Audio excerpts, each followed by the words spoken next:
The fortress moon of Aura hung in the black sky like a gray stone. No plants grew there. No birds sang. The only sounds were the hum of machines and the footsteps of soldiers. This was a place built for one purpose only: war.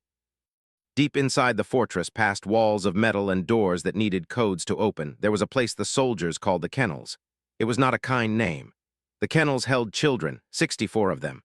They came from many different worlds and many different species. Some had fur, some had scales, some had feathers, but they all had one thing in common: they were afraid. The Dominion had ruled this part of space for 12,000 years. They were tall beings with gray skin and 4 eyes that never seemed to blink. They believed in strength. They believed in order. They believed that the best soldiers were made from children taken young and trained hard, so they took cubs from the worlds they conquered. They brought them to places like Aura. They turned them into weapons. Instructor Prime walked through the kennels every morning. His 4 eyes moved slowly across the rows of small cages. Each cage held a cub. Each cub had a number painted on their arm. 1, 2, 3, all the way to 64. Names were not allowed. Names made you remember who you were before. Names made you weak. The cubs learned this lesson quickly. They learned many lessons quickly on Aura.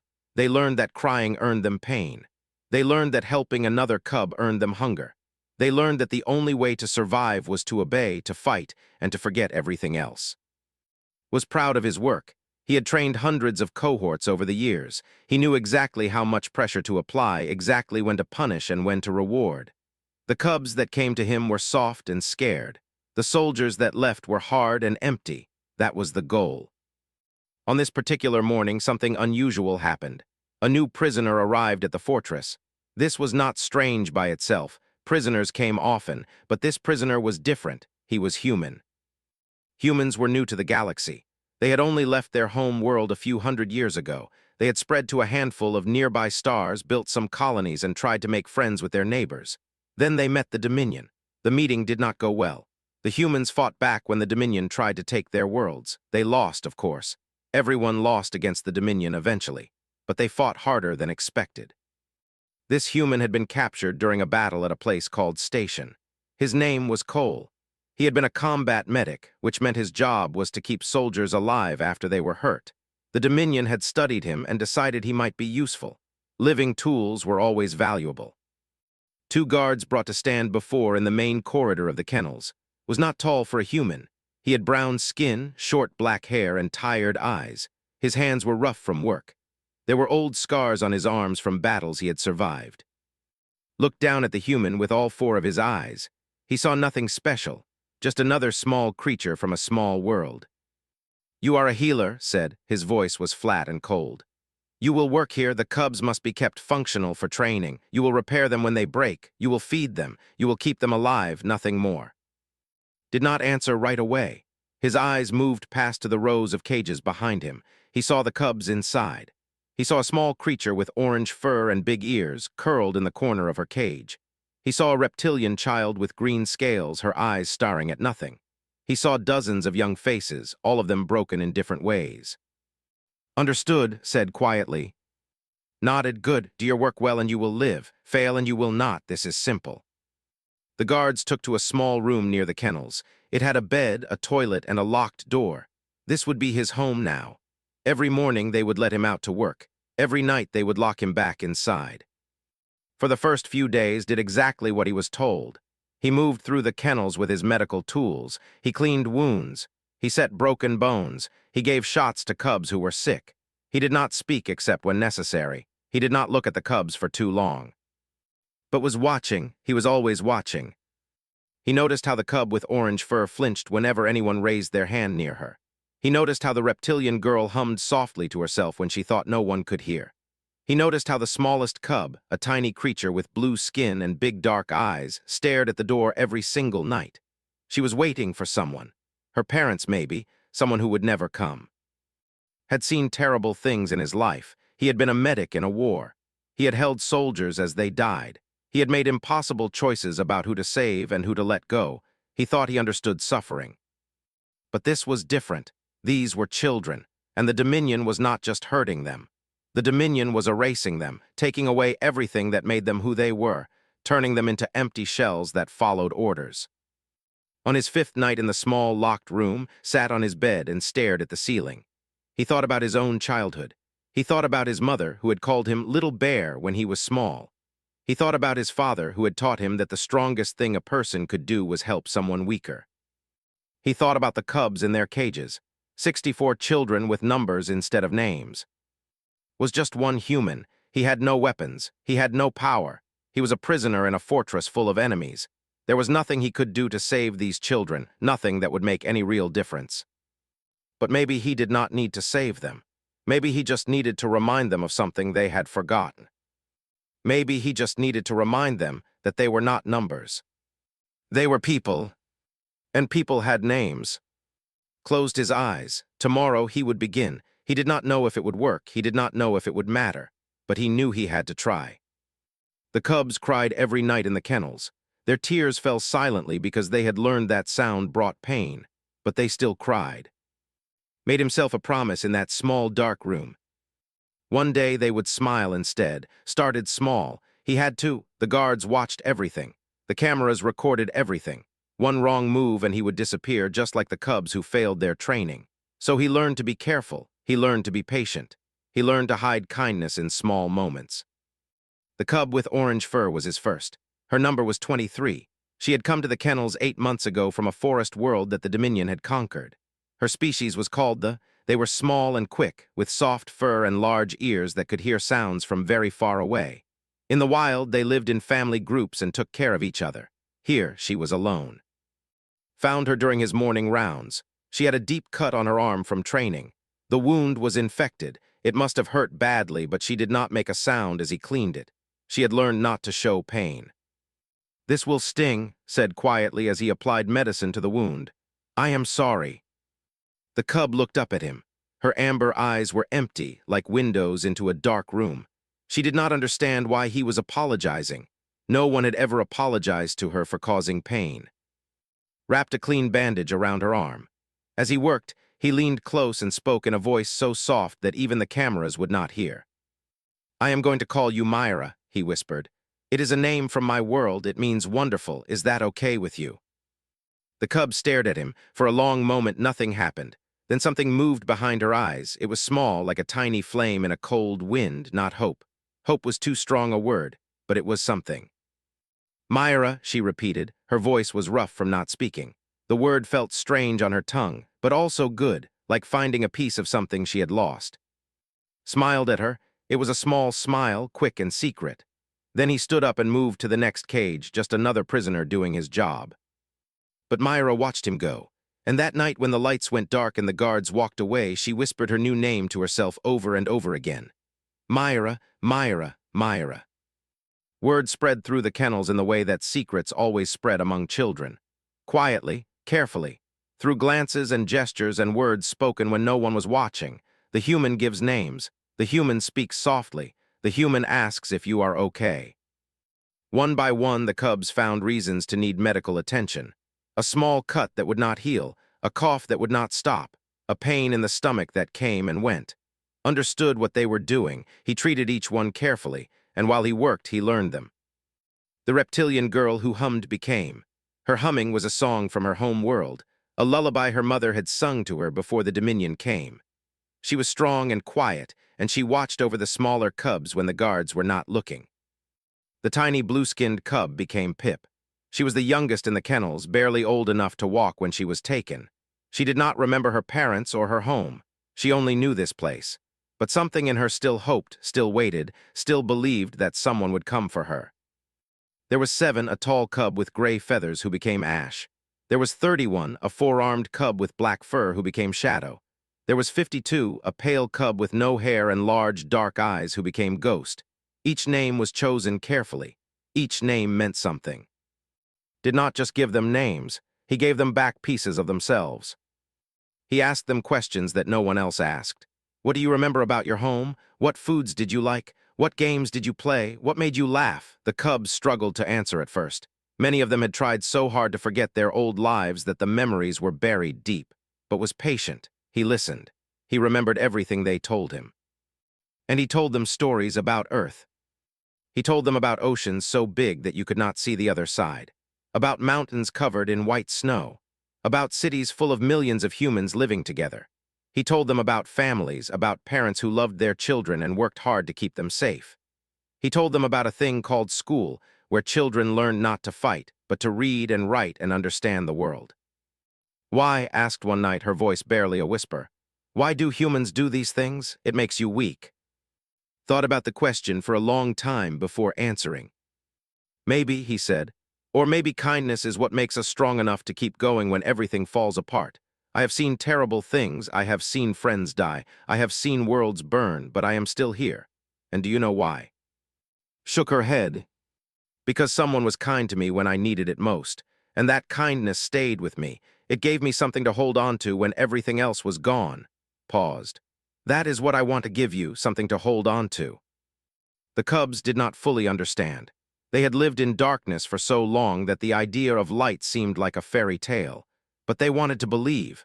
They wanted it so badly that it hurt.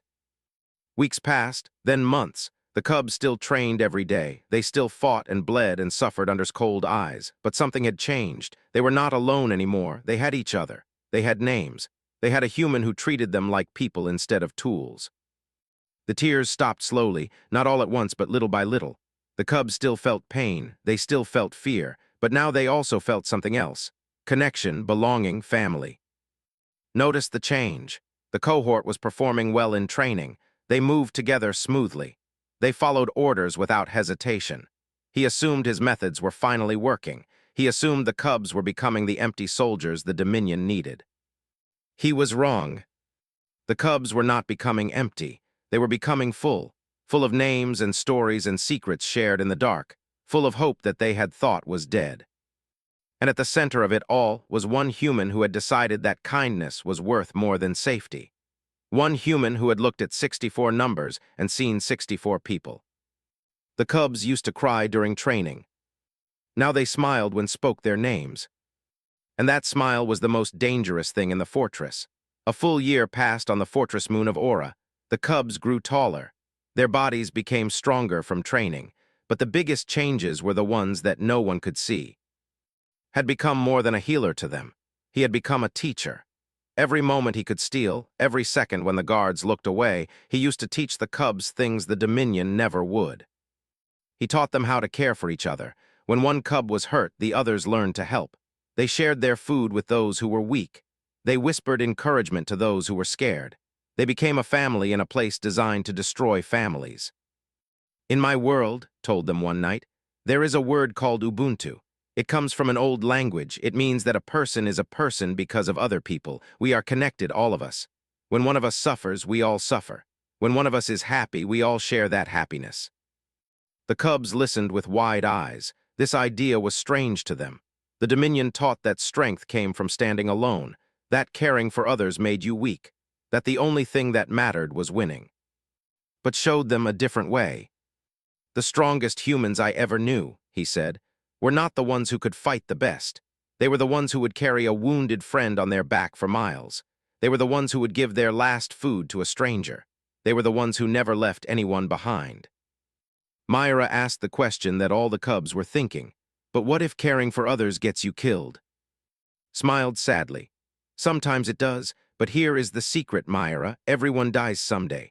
The question is not how long you live. The question is how you live. And I would rather live a short life full of love than a long life full of nothing. The cubs thought about this often. They had been taught to fear death more than anything. They had been taught to do whatever it took to survive, but was showing them that some things were worth more than survival. He also taught them about forgiveness. This was perhaps the hardest lesson of all. Someday, said, you will have a choice. You can hold on to your anger forever. You can hate the people who hurt you until that hate burns you up from inside. Or you can choose to let it go, not for them, for yourself. Shook her head. How can we forgive? They took everything from us, our homes, our families, our names. I did not say forget, replied. Remember everything, remember what they did and why it was wrong, but do not let that memory turn you into something like them. That is how they really win, not by killing your body, but by killing your heart. The cubs did not fully understand. They were still young, but the words planted seeds in their minds, seeds that would grow over time. As the months passed, the cohort became something special. They still trained like soldiers. They still followed orders. But there was a bond between them that no other cohort had. When one cub struggled, the others found ways to help without being noticed. When one cub was punished, the others saved small pieces of food for them. When one cub cried in the night, there was always someone nearby to whisper comfort. They had become the thing the Dominion feared most without knowing it. They had become a family. Instructor Prime began to notice that something was wrong. At first, it was small things. The cubs moved together too smoothly during training. They protected each other too naturally. When one fell behind, the others slowed down just enough to keep the group together. This was not what he had trained them to do. He had trained them to leave the weak behind. He had trained them to think only of themselves. Then he noticed the way they looked at the human. During medical rounds, the cubs would watch with strange expressions. Not fear, not hate, something else. Something that made Four Eyes narrow with suspicion. He began to review the surveillance recordings. Hour after hour, he watched move through the kennels. He watched him treat wounds and check temperatures and give medicine. Everything looked normal. Everything looked exactly as it should be. But was patient, he kept watching, and finally he saw it. Leaning close to a cub, his lips moving, words too soft for the cameras to hear, and the cub's face changing, just for a moment, just a tiny shift in expression that most people would miss. But did not miss it. He watched more closely after that. He saw touch a cub's forehead gently after treating a wound. He saw smile at the small blue cub called Pip. He saw the cubs respond to sounds that were not their numbers. They would turn their heads when made certain noises, like he was calling them something else, something secret. Names. The human was giving them names. Understood the danger immediately. Names were forbidden for good reason. A number was just a number. It had no meaning, no power, no weight, but a name was different. A name made you someone. A name connected you to a past and a future. A name made you human. Well, not human exactly, but it made you a person, and persons were much harder to control than numbers. Did not act right away. He was too smart for that. If he simply punished the human, the damage would already be done. The cubs would remember their names. They would remember the kindness they had been shown. They might even become angry, dangerous. No, he needed a different approach. He needed to break them completely. He needed to show them that everything had taught them was a lie. That kindness led only to suffering. That family led only to pain. He needed to make them choose between their bonds and their lives. Smiled with all four of his mouths. It was not a nice smile. It was the smile of someone who had broken thousands of spirits and was about to break some more. The cubs had no idea what was coming. They went to sleep that night like any other night. Myra whispered good night too. Shadow hummed a quiet song. Pip dreamed of a world with sunlight and soft grass. And sat in his small locked room, staring at the ceiling, feeling proud of what he had built. He did not know that was already planning to tear it down. The alarm woke everyone at midnight. It was a terrible sound, sharp and loud, designed to fill the body with fear. The cubs scrambled out of their cages as guards flooded the kennels. There was no time to think, no time to prepare. They were pushed and shoved into a line and marched through dark corridors they had never seen before. Was dragged from his room at the same time. His hands were bound behind his back. Two guards held his arms so tightly that he could not move. He tried to see the cubs, tried to catch their eyes, but the guards pushed him forward too fast. They came to a large metal door. It opened with a grinding sound, and they were pushed through into a place that made his heart stop. It was an arena, a huge circular space with walls of gray metal rising high on every side. Bright lights shone down from above, making everything look cold and harsh. There were no shadows here, nowhere to hide. In the center of the arena, Instructor Prime waited. His four eyes moved slowly across the cubs as they were herded onto the sand floor. His expression was calm, patient.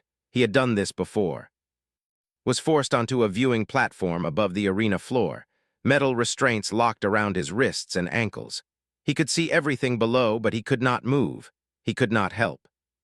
Today, announced, his voice echoing off the metal walls, we test your cohesion. The cubs stood together in a loose group. Myra was near the front, stood beside her. Pip held onto Shadow's hand. They looked up with confusion and growing fear. Guards moved through the group, placing weapons on the ground in front of each cub. Knives, short swords, fighting sticks, one weapon for each of them. Pick them up, ordered. The cubs obeyed. Their hands trembled as they lifted the weapons. They had trained with weapons before. They knew how to use them, but something about this felt different. Something felt very wrong. "You have become too close," said. "You have forgotten your purpose. You are not family. You are not friends. You are weapons of the Dominion, and weapons do not love each other. Weapons do not protect each other. Weapons destroy." He let the words hang in the air. "Today you will fight each other. You will keep fighting until only one of you remains alive. This is the only way to prove your worth. This is the only way to survive." The cubs looked at each other. Horror spread across their faces like a wave. Fight each other. Kill each other. Kill Myra. Kill little Pip. "No," someone whispered, could not see who. Heard it, his 4 eyes narrowed. "Those who refuse will be executed immediately. Those who hesitate will join them. You have 10 seconds to begin." Up on the platform, threw himself against his restraints. The metal cut into his skin, but he did not care. "No," he screamed. "They are children. They are just children." The guards hit him to make him quiet, but he kept screaming. His voice echoed through the arena. The cubs looked up at him. They saw the desperation in his eyes. They saw that he was fighting for them even when he could not win. 10 began counting. 9, 8. The cubs stood frozen. Their weapons hung at their sides. They looked at each other with tears running down their faces. 7, 6, 5. Myra's mind raced. She thought about everything it taught them, about Ubuntu, about being a person because of other people, about how some things were worth more than survival. 4, 3. Myra stepped forward. Her knife gleamed in the bright lights. Every eye in the arena watched her. 2. She raised her weapon high above her head. 1. And she drove it down into the sand at her feet. The knife stood there buried to the handle as Myra stepped back. Her chin was raised. Her amber eyes were not empty anymore. They were full of fire. "No," she said clearly, "we will not." For a moment nothing happened, then stepped forward and threw her sword into the sand beside Myra's knife. Then Shadow, then Pip, then Ash and Ghost and all the others, one by one, until 63 weapons stood buried in the ground like a forest of steel. The cubs gathered together in the center of the arena. They held each other's hands. They were crying, but they were not crying from fear. They were crying because they had made a choice, the hardest choice, and they had made it together. Stared at them. For the first time in his long life, he did not know what to do. This had never happened before. No cohort had ever refused. The training was supposed to make refusal impossible. The fear was supposed to be stronger than everything else. But these cubs were not afraid of death anymore. They were afraid of losing each other, and that was stronger. "Fine," said coldly, "then you will all die together." He pressed a button on his wrist device. Panels opened in the walls of the arena. Automated turrets emerged, their weapons glowing with deadly light. 20 turrets, enough to kill everyone in seconds. Last Chance said, "Fight or die." The cubs did not move. They held each other. Pip buried her face against Shadow's chest, started humming her mother's lullaby. Myra looked up on the platform. Their eyes met. In that moment, 1,000 words passed between them without being spoken. "Thank you. I am proud of you. I am sorry. I love you." Made a decision. He had been working on his restraints since they put him on the platform. The metal was strong, but his wrists were slippery with blood from struggling. With one final, agonizing pull, his right hand came free. He moved before anyone could stop him. He grabbed a guard's weapon, spun, and fired at the control panel on the wall. Sparks flew everywhere. The turrets made a grinding sound and went dark. Then jumped. It was a long fall from the platform to the arena floor. He hit the sand hard and felt something break in his leg. The pain was incredible, but he forced himself up. He had to reach the cubs. He had to protect them. Guards poured into the arena, fired at them, standing between the cubs and death. He hit 1, 2, 3, but there were too many. "Run," he shouted over his shoulder. "The south corridor, it leads to the shuttle bay. Go now." "We will not leave you," Myra screamed. "You have to. Everything I taught you means nothing if you die here." Turned to look at her just for a second. His eyes were full of tears and love and desperation. "You are not numbers, Myra. You are people. Now go be people somewhere else. Go live. Go be free. Do it for me." A plasma bolt hit in the shoulder. He stumbled but did not fall. Myra grabbed the other cubs. "Move, everyone move now." They ran toward the south corridor as had told them. Behind them, they heard more weapons fire. They heard screaming at the guards, drawing their attention, giving the cubs time to escape. They reached the corridor. They kept running. Tears blinded them, but they did not stop. Behind them, the weapons fire went quiet. Myra did not look back. She could not. If she looked back, she would stop, and had told them to run. So she ran. They all ran. And somewhere behind them, alone in the arena, Cole fell to his knees in the sand. His body was broken. His blood was spreading in a dark pool around him, but his face was peaceful. He had done it. He had saved them. His children were going to live. The south corridor was long and dark. Emergency lights flickered red along the walls. Alarms screamed from everywhere and nowhere. The cubs ran through it all, their bare feet slapping against cold metal, their hearts pounding so hard they could hear nothing else. Myra led the way. She did not know where she was going. She only knew that it told them to run, and so she ran. Behind her carried Pip on her back. Shadow helped Ash, who had hurt his leg. Ghost and the others followed in a desperate group, holding on to each other so no one would be left behind. They reached a door marked with symbols they could not read. Myra hit the panel beside it again and again until it finally opened. On the other side was the shuttle bay. It was a huge space filled with ships of different sizes. Most were locked down with heavy clamps, but in the far corner, one small shuttle sat waiting. Its door was open. Its lights were on, almost like someone had left it ready. Later, Myra would learn that had spent months studying the fortress layout during his medical rounds. He had found this shuttle weeks ago. He had been preparing an escape route the entire time, knowing that someday they might need it. He had given them everything, even the path to freedom. "Everyone inside," Myra shouted. "Now." The cubs poured into the shuttle. It was cramped. There were not enough seats, but no one cared. They pressed together, holding each other, crying and shaking and alive. Moved to the pilot controls. She had no training, but Dominion shuttles were designed to be simple. She pressed buttons until the engines roared to life. "Wait," Pip said suddenly, her small voice cut through the chaos. "Where is?" Everyone went silent. Myra looked at the shuttle door. She thought about going back. She thought about fighting through the guards and finding and carrying him to safety. She wanted to. She wanted to so badly that her whole body ached with it. But she could see the guards coming through the shuttle bay door. Dozens of them, hundreds maybe. And she could hear his voice in her head, clear as if he were standing beside her. "Go live, go be free, do it for me." "He is not coming," Myra said. The words broke something inside her, but she said them anyway. "Close the door, take us out of here." Pip started crying. Shadow held her tight. Everyone was crying now, even Myra, tears streaming down her orange fur. But's hands stayed steady on the controls. She closed the door. She lifted the shuttle off the ground. She flew them through the bay doors and into the black sky. Behind them, the fortress moon of Aura shrank until it was just a gray dot among the stars. In the arena lay on the sand. The guards had stopped shooting. There was no point anymore. The cubs were gone. He had won. Stood over him, all four eyes filled with cold rage. "You have destroyed years of work," he said. "You have ruined an entire cohort. For what? They will be hunted. They will be found. They will be killed. You have accomplished nothing." Looked up at him. His breathing was shallow. His vision was fading at the edges, but he smiled. "You are wrong," he whispered. "I accomplished everything." "Explain yourself." "You took their names, I gave them back. You tried to make them empty, I filled them up. You taught them to be alone, I taught them to be family." Coughed and blood stained his lips. "They will never forget that. No matter what happens to them, no matter where they go, they will carry it with them forever, and they will pass it on to others. And those others will pass it on too. That is how humans work. That is how we win even when we lose."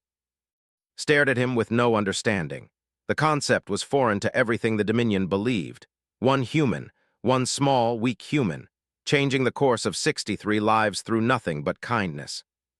It should not have been possible. "You are dying," said, "and you are smiling. Why?" Closed his eyes. In his mind he could see them, Myra and Pip and Shadow and all the others. He could see them flying through space, scared but free. He could see them growing up, becoming strong, becoming kind. He could see them helping others the way he had helped them. "Because I am not dying alone," said.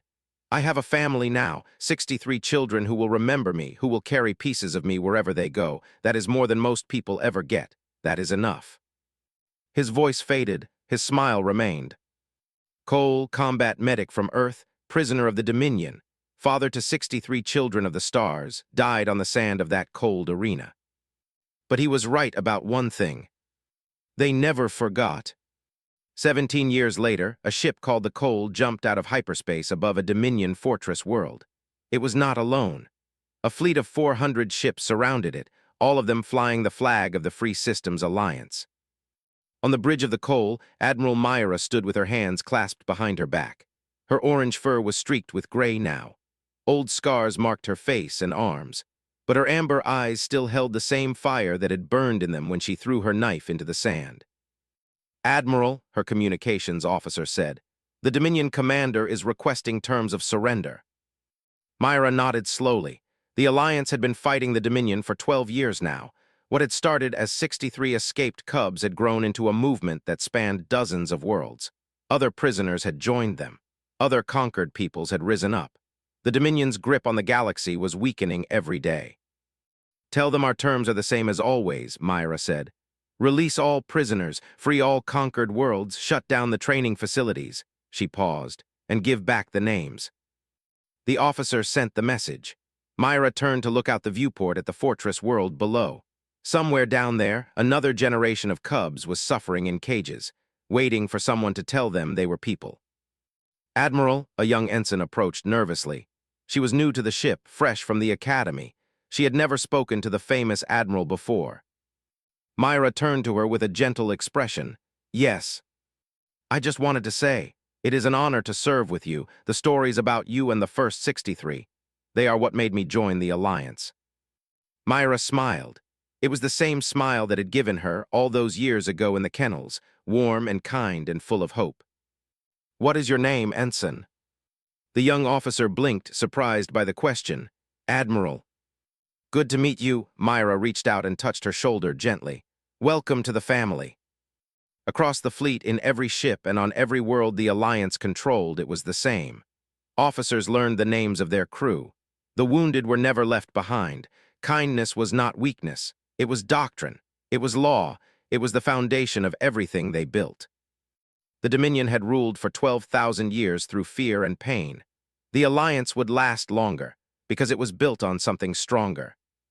It was built on 63 children who had learned to love instead of hate, on one human who had traded his life for their souls, on names whispered in the dark and kindness hidden in small moments. The cubs used to cry during training. Now they led fleets and freed worlds and changed the galaxy. And every single day, in every corner of Alliance space, someone spoke the name of Cole, not with sadness, not with grief. With gratitude, with love, with a smile,